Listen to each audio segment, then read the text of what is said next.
Kutoka eneo la Ukambani wanaounga mkono serikali ya Kenya Kwanza wamemtetea Rais William Ruto dhidi ya madai ya kubagua eneo hilo kimaendeleo, wakisema tuhuma hizo hazina msingi wowote.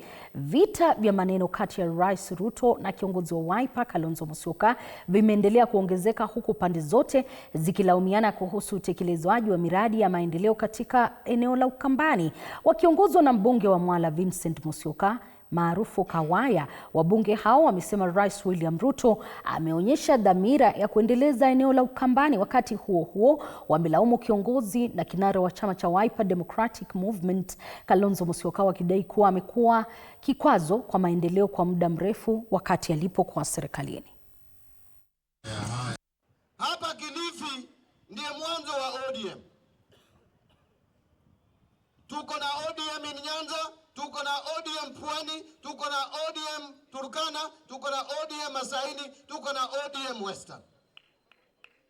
Hiyo ndiyo sababu mimi nafuata kila mahali watu wa ODM wako, wao pia wajisikie kama wako serikali.